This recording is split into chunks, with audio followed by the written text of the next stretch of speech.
Hello, everybody. So we are here for Genesis chapter 23. Okay. So let's begin. So as you see by the title, this is about the death and burial of Sarah. Okay. And was Sarah 127 years old of the life of Sarah, so died. 127 years. Sarah died in Kirjath Arba.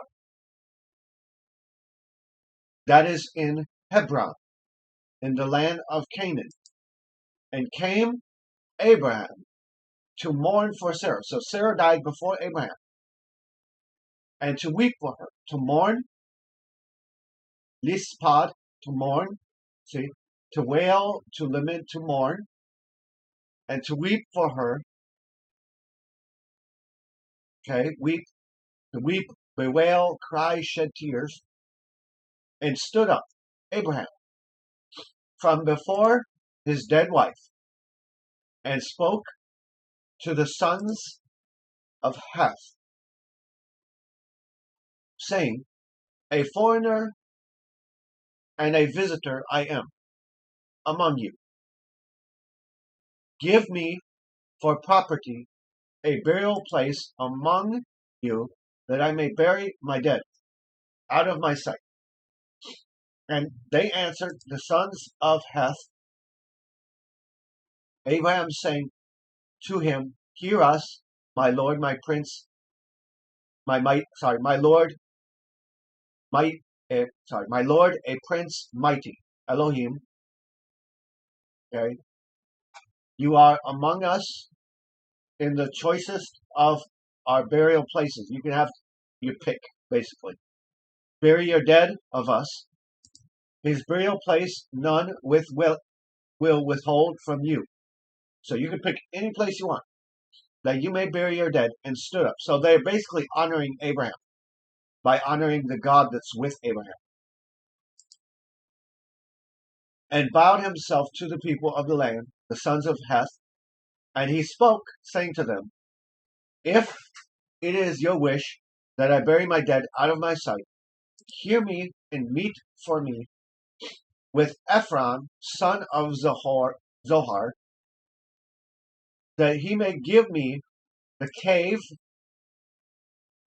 of Machpelah, which is at the end of his field, at the price full.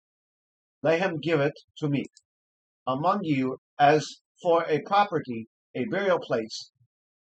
And Ephron was sitting among the sons of Heth, right? He was there. He was actually with the sons of Heth.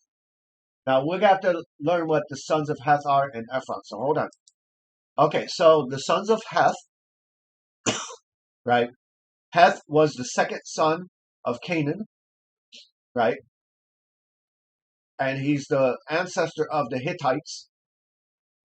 And according to the table of nations in Genesis, he was the father of several peoples: Jebusites, Amorites, Girgasites, Hivites, Arkites, Sinites, Arvadites, Zemarites,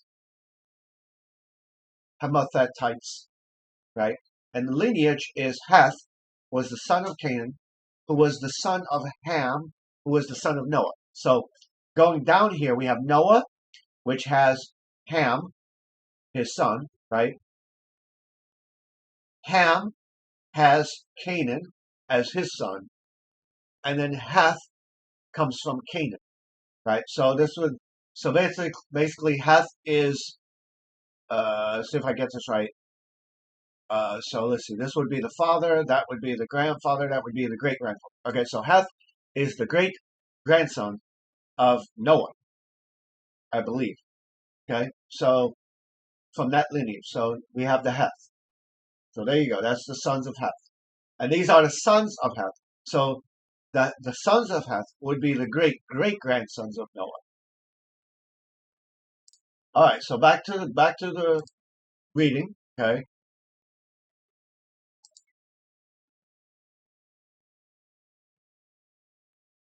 Ephron, Hittite, Abraham in the presence of the sons all who entered. So Ephron was there at the gate. Now Ephron, we're going to need to figure that. Okay, so you're going to have to. So Ephron appeared in the Bible uh, in, as a Hittite who sold the cave of Machpelah, okay, to Abraham in Genesis 23. That's where we are.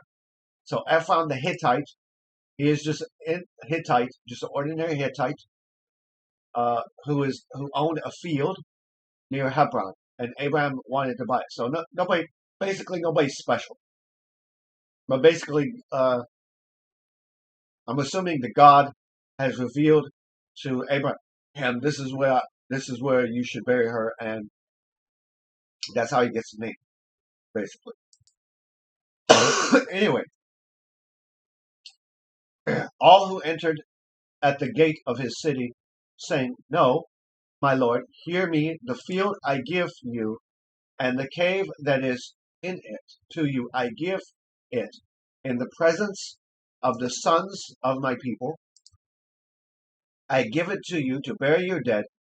And bowed down Abraham before the people of the land. He spoke to Ephron in the hearing of the people, so in public, of the land, saying, "But if you," conditional statement, "if you please hear me, I will give you money for the field. Take it from me, and I will bury my dead there." So I don't want something for free. I want a fair trade. I want to be fair. I'm a fair man, okay? And Ephron answered Abraham, saying to him, "My Lord," that would be Adonai. Now remember, this word Adonai, they use for God, but also used for like kings, masters, governors, prophets, princes, kings, anyone in superiority as well. So lots of different, so this lowercase l, as you see, this is not talking about God. This is talking about Lord as in like, I respect you, you're in authority, you have biblical authority, all of that, okay? Listen to me. The land is worth 400 shekels, okay? Now we want to know what that would. So here we go. So the equivalent of 400 Israeli shekels is about $118 to $123.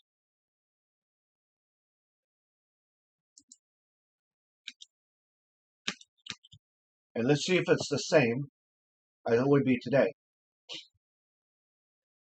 Oh, no. The value of 400 shekels of silver in the Bible is not a fixed amount and depends on the ancient shekel or a modern one. But for ancient shekels, it would be approximately 624,000 to purchase the land. But it might have been as low as 173. So it just depends. But based on ancient land purchases, it would roughly be about 624,000. So not cheap. So as we saw, the price was not cheap. About $624,000 basically. Not cheap at all. That's expensive. And you, what is it that so your dead bury?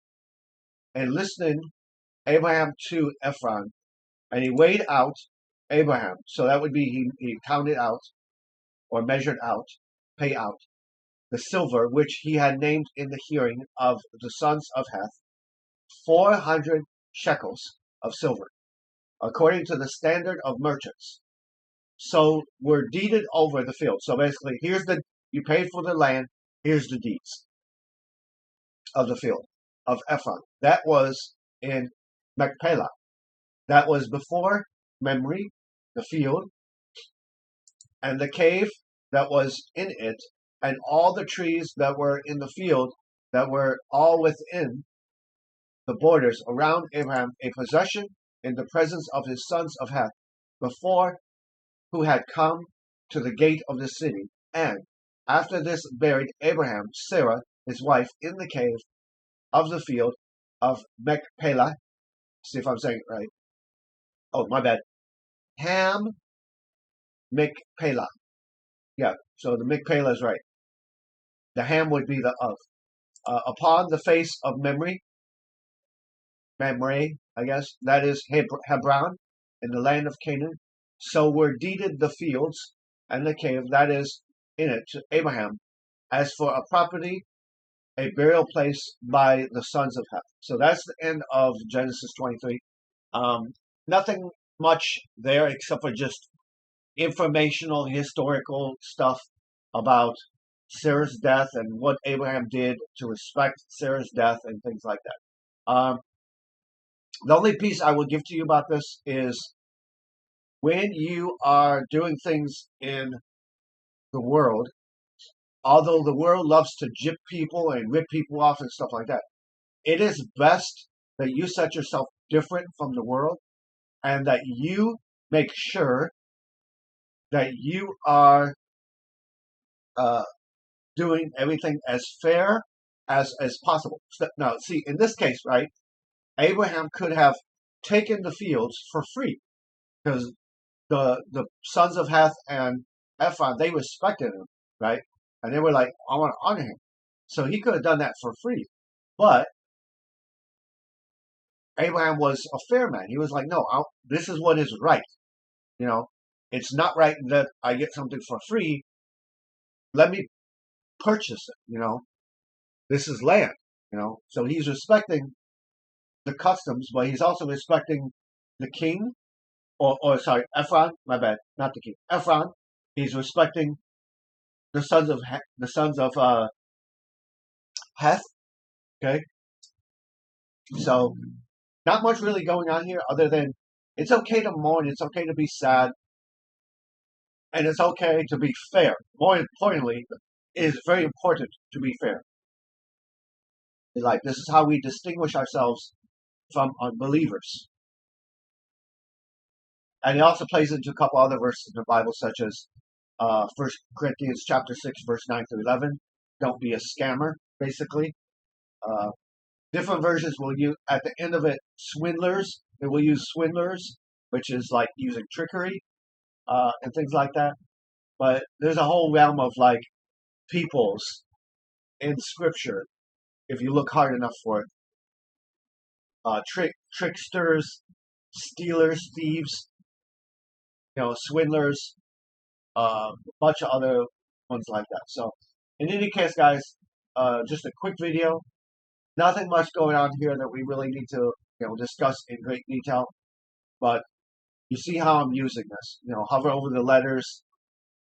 It gives you the definition. Mamre is an oak grove in Mamre's land in Palestine, where Abraham dwelt. So basically, he's like, let me get a place near where we started out. So like near home, where it's not too far away. So in any case, guys, I will see you at the next video, which will be tomorrow.